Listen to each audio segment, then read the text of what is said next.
How do you mend a broken heart? Coming up next on Pastor Bob Daily.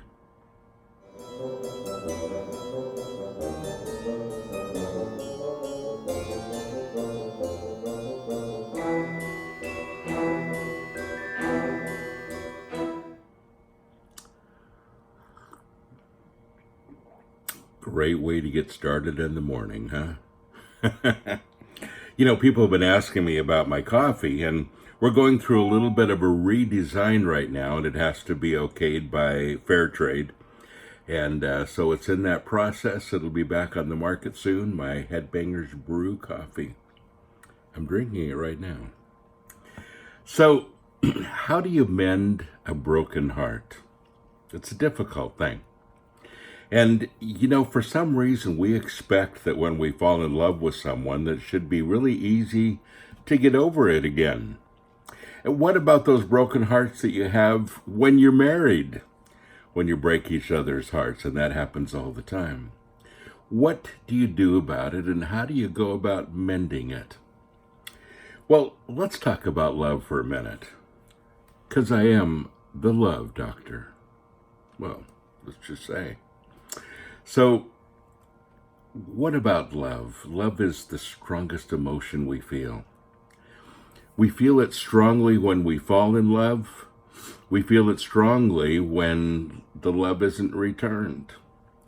Love is either blissful and amazingly exciting, or it totally sucks and totally wipes us out, and it seems like we're one or the other extreme. Why is that? Sometimes people write to me and they say, I've just broken up with my girlfriend. She dumped me. And my heart is broken. I can't even get myself motivated to go to work. What do I do? Or another person says, my husband just doesn't seem like he loves me anymore. And, he used to be very, very attentive, and now nothing. What should I do? These are common questions, and you may have the same ones. What do you do? If love wasn't intense, you'd never get married. If you couldn't fall in love with someone before you even see who they are, you'd never get married. It's that initial, romantic love that isn't really based on much except attraction, that gets the process started. It doesn't stay, but it's the thing that gets the process started. And if you never had that feeling, you'd never get married. And then there's, the opportunity to either fall deeper in love, real love, or realizing that it's not the person. And there are those times when the other person realizes that you're not the one, and they dump you. And you were thinking, this is my wife, this is the person that I'm meant to be with. And it sucks when that happens. And how do you go about healing from it? And that's the question I get asked most often. What do I do about this? How do I get over this? How do I move on with my life quickly? And the answer is, you won't. Love is intense. When it isn't returned, it's intense. When it is returned, it's intense. It's intense on every front. How do you handle that? Well, you realize that love, by its very nature, is intense. It involves your heart. It involves your emotions. You're going to feel it, good or bad. So those people that say, well, I've just been dumped. I don't think I'll ever get over this. I'm definitely never going to date again. And somebody comes along and says the worst thing they can say, well, there's lots of fish in the sea. You'll find somebody else. That's the worst thing you can say to somebody when they've just been dumped, because they're not interested in other fish in the sea. They're trying to get over the one that has just dumped them. The best thing you can do is to say, I'm so sorry. That must really hurt a lot. Empathize. Don't do the fish in the sea story. But why does it hurt so much? Because it's the nature of love. Well, we hate it when we're dumped. We hate that feeling of love that doesn't work out, and you feel like you're paralyzed, and you feel like you're never going to be okay again, and you feel like you're never going to love anyone again, but you do.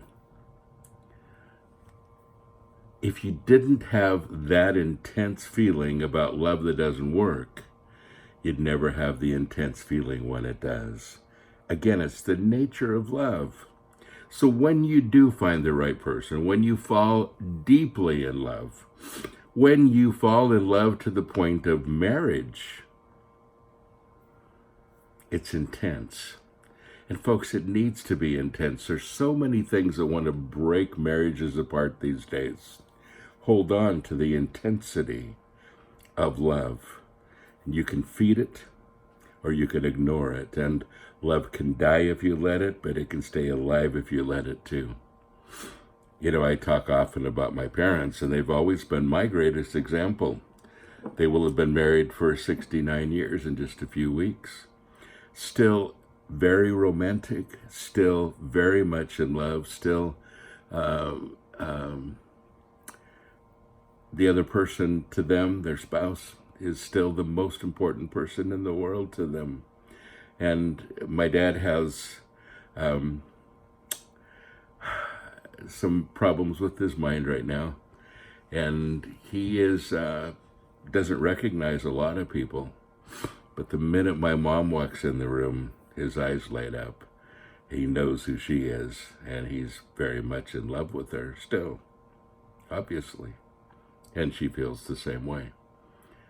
You know, that's awesome. And that's the way it ought to be. And when you nurture love, when you realize that it's going to take some of your time, and you're going to need to nurture it, that's when it grows and grows and grows. And that's when it becomes something that lasts for a lifetime.